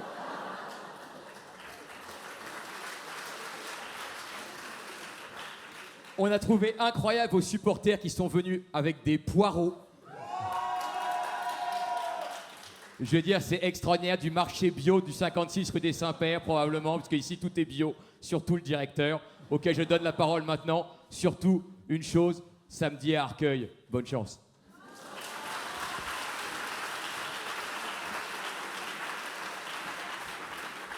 Merci beaucoup, maître. C'est un plaisir pour nous à Sciences Po de vous entendre parler à chaque fois et je suis vraiment content que vous ayez pu venir. Je vais maintenant inviter le BDE et le BDA à venir pour la remise du prix Quart d'heure de gloire. Et on peut les applaudir.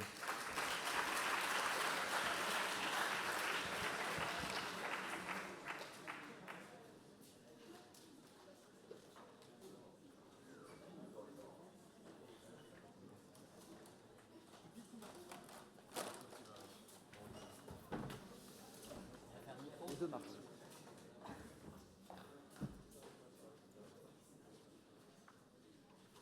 Merci beaucoup de... Ça marche. Merci beaucoup de nous faire passer après tous ces discours. On va avoir l'air géniaux, sachant que on n'a pas, comme vous, cet art de l'oratoire, comme vous pouvez le voir. J'aimerais bien dire qu'on a l'art du PowerPoint, mais même ça, c'est pas nous qui l'avons fait. Donc, je vais vous faire un petit point rapide sur cette épreuve qui a été faite par le BDE et le BDA. C'est la première fois que le BDE et le BDA font quelque chose ensemble. Parce qu'historiquement, on s'aimait pas très bien avant cette année. Et même, pour tout vous dire, le BDA a été fondé par une liste qui a perdu le BDE. C'est pour vous dire que la querelle est ancienne. Mais cette année, grâce à vous, grâce à votre année et au triplétade, on a décidé d'être là et on s'est mis ensemble pour vous faire cette épreuve. Une épreuve constituée en fait de 3 épreuves. L'épreuve d'affiches, vous avez été nombreux à vous envoyer vos affiches qui ont été assez agréables et très drôles à voir. Vos pages BDA, vos pages Facebook sur lesquelles j'ai passé beaucoup de moments de mes cours un peu ennuyants pour bien rire, parce que je dois avouer qu'il y a beaucoup d'humoristes parmi vous cette année. J'espère que vous continuerez à faire cette page tout le long de l'année parce que ça m'occupe bien mes cours, qui sont bien longs parfois. Et enfin, l'épreuve des fanions qui s'est faite pendant l'épreuve de l'AS le week-end dernier. On a vu au Fagnon, il y a certains artistes dans la salle, venez au BDA, on a besoin de vous parce que vraiment vos graphismes étaient très très bien. Je vais passer la parole à Pierre-Louis pour qu'il vous annonce directement les gagnants. Voilà, donc procédons maintenant. Nous allons appeler sur scène la triplote dont on ne doit pas malheureusement et qu'on ne peut pas prononcer le nom, mais on peut tout de même l'appeler sous le numéro 7, la triplette 7. Y a-t-il des représentants? Elle gagne le premier prix du quart d'heure de gloire. Et parce que nous attachons beaucoup d'importance à la scolarité à Sciences Po et aux études, le prix est constitué de 20 places pour la prochaine soirée organisée par le BDE pour toute la triplette. Bravo à vous.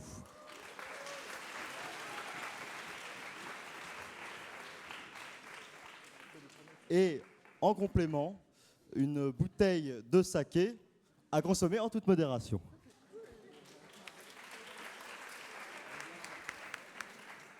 C'est pour garder le mystère encore plus longtemps. Si vous voulez la boire, soyez amis avec la triplette dont on ne doit pas prononcer le nom. On n'a pas d'amis.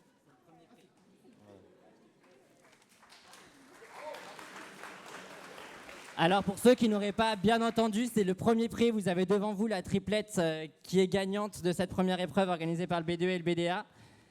Soyez doucement quand même, sinon vous allez revenir avec une marque sur l'avant-bras et ça fait peur. On va quand même... Nous allons quand même aussi annoncer la deuxième place qui est apportée à la triplette numéro 21, la triplette Claudine. Félicitations. Et vous gagnez ce bel ensemble de produits à consommer avec modération, bien sûr. Merci.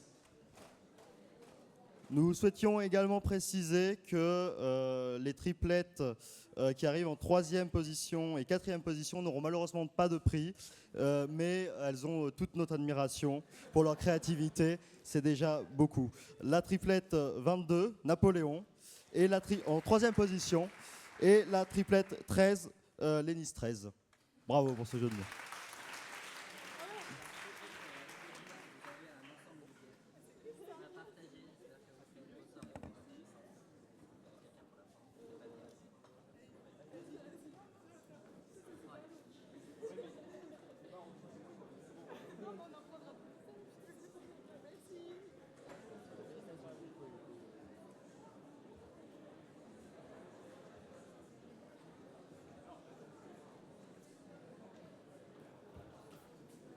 On remercie encore une fois le BDE et le BDA. Ah oui. Et on pense aussi très fort à l'AS et à Sciences Po Environnement qui vous préparent aussi des choses magnifiques. Restez au courant et alerte tout au long de l'année. Pour remettre le 3e prix, je vais demander aux représentants de notre partenaire Individuum de venir.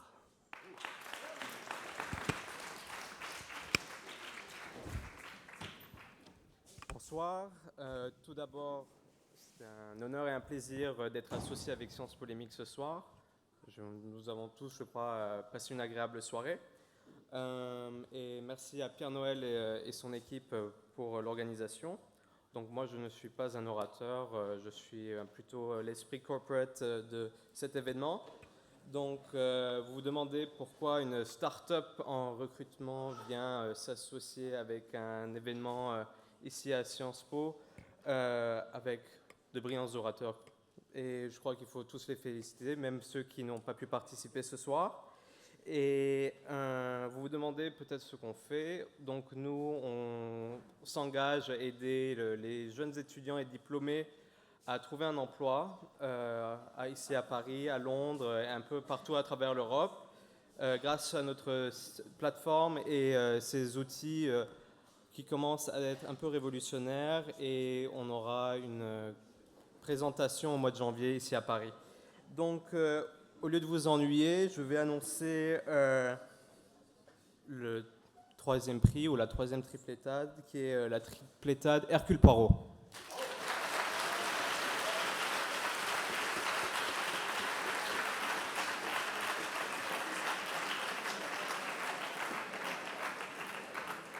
Des bouteilles de vin. Restez tous sur scène pour prendre la photo. Et après, hop.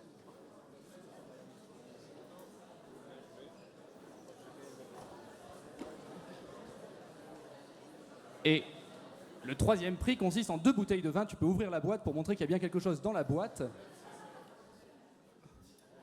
Voilà.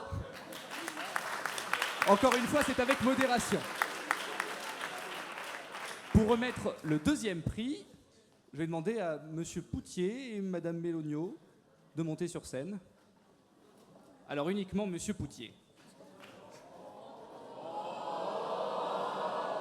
Françoise.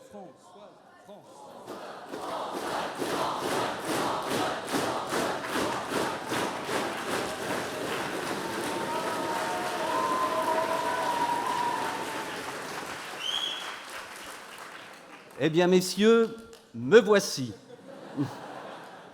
C'est la triplette Phileas Fogg.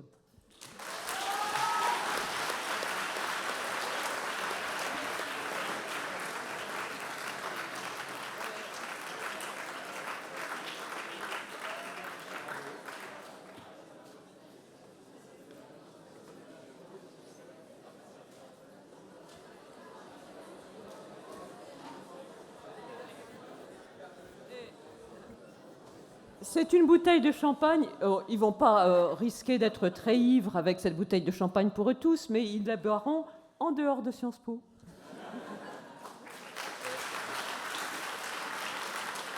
Et c'est bien sûr du champagne tétingé.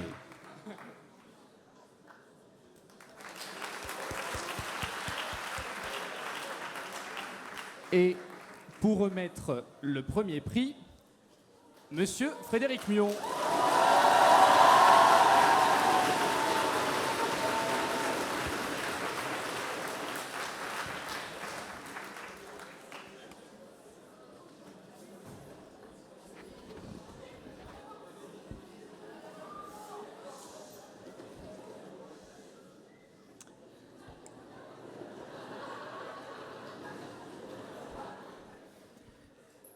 Bonsoir à toutes et à tous. Moi, je pense que je vais essayer de faire un tout petit peu durer le plaisir. Ils ont été un peu rapides, ceux qui sont venus juste avant. Je dois dire que prendre la parole au terme d'une soirée comme celle-ci, c'est vraiment un peu intimidant parce qu'on s'exprime après des orateurs et des oratrices de très grand talent, des orateurs et des oratrices entre lesquels nous avons eu beaucoup de mal à choisir.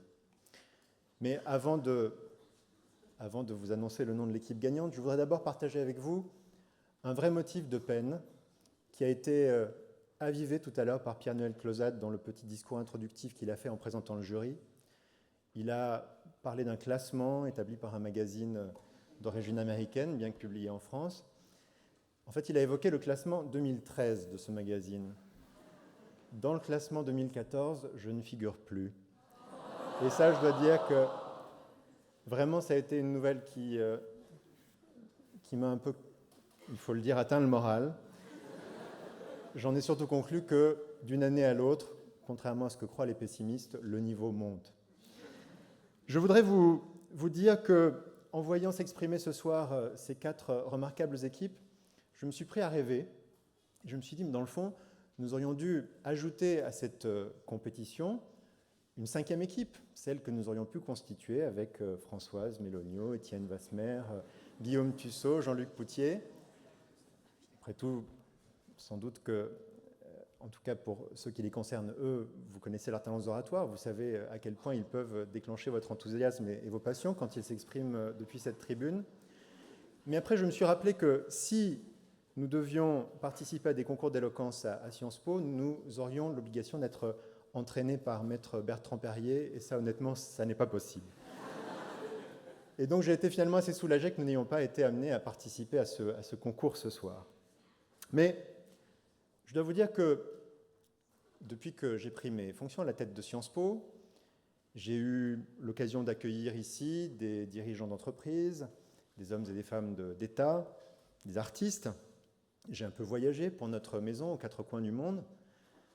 Et malgré ces périples, malgré ces rencontres, je ne suis jamais aussi heureux que quand je suis assis avec vous sur les bancs de cet amphithéâtre Boutmy, au milieu de mes étudiants.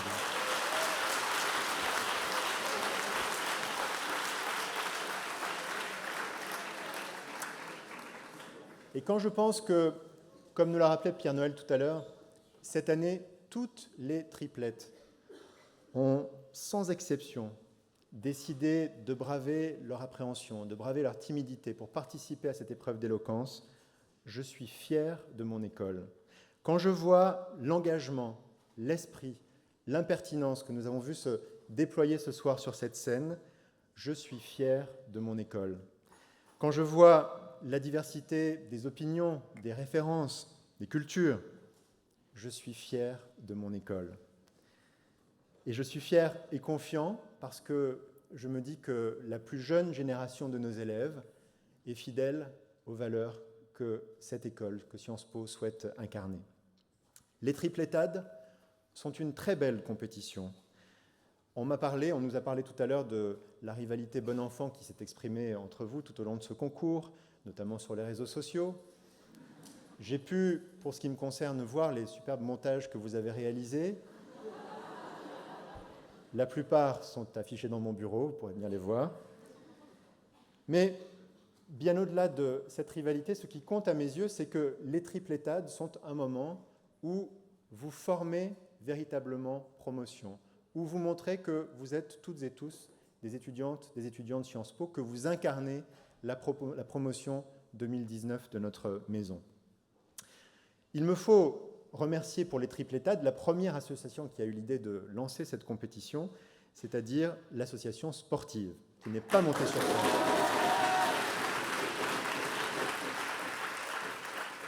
C'est l'association sportive qui, depuis l'origine, a œuvré pour que cette compétition puisse prendre la dimension qui est la sienne aujourd'hui. Elle l'a fait malgré un emploi du temps bien rempli, malgré notamment un emploi du temps sportif extrêmement occupé. Et même cette année, où les triplettes ont été obligés de choisir des noms qui sont des noms de héros de la littérature, l'association sportive a accepté de continuer à jouer ce rôle. Ils savent lire.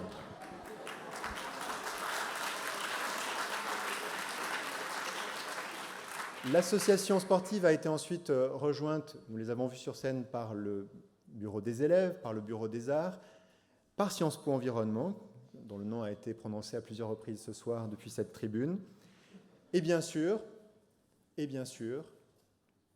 a été rejointe par l'association Sciences Polémiques il y a maintenant 3 ans.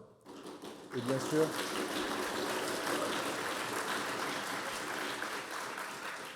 je ne peux conclure ce bref discours sans remercier avec une chaleur particulière l'association Sciences Polémiques, son président Pierre-Noël Clausade et toutes celles et ceux qui œuvrent à ses côtés. Merci beaucoup pour le travail que vous faites.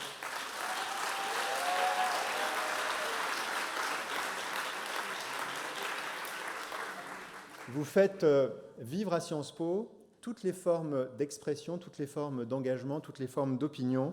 Et je crois que c'est un bonheur pour notre maison que l'art oratoire y soit si bien et si ardemment défendu. Donc merci encore Sciences Polémiques.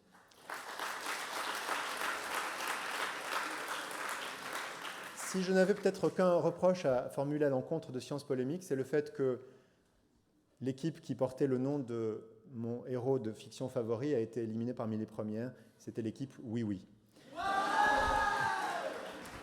J'ai été heureusement très réconforté par la qualité des débats et des discours de ce soir.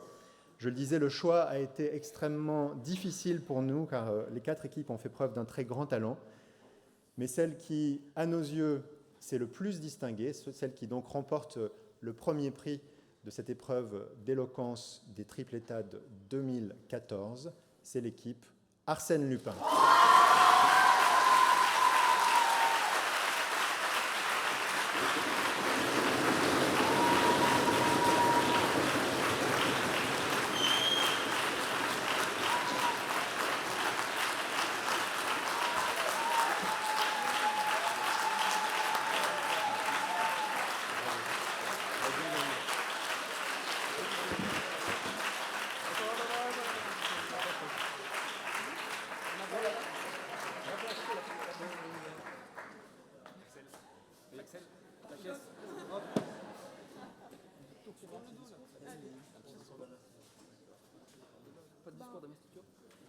Du coup, comme je suis la seule présence féminine au milieu de ce paquet de testostérone, c'est moi qui vais parler.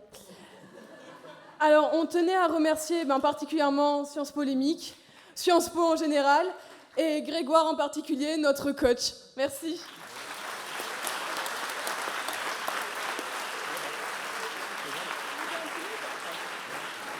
Un petit mot supplémentaire. Un petit mot supplémentaire pour notre coach, à 3 d'entre nous, notre coach supplémentaire qui est ici ce soir, Bertrand Perrier, et qui nous a beaucoup aidé aussi pour cette épreuve.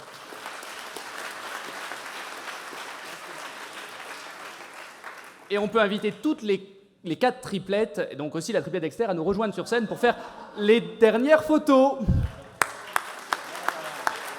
avec les prix. Et le jury et les critiques. Une belle photo de famille.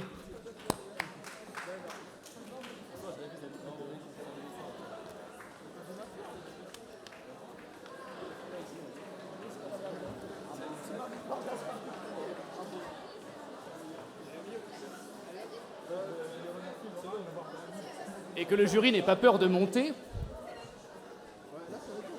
Raphaël, Sinclair, vous aussi. Antoine, Bertrand.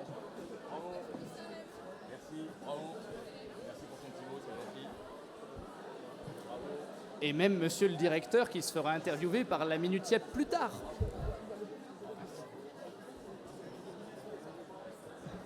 Alors, on attend monsieur le directeur pour la photo de famille. Monsieur le directeur est attendu.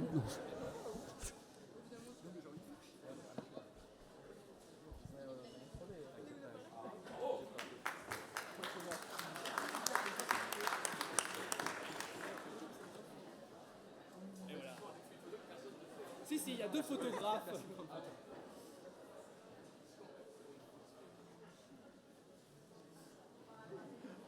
Et Clémence.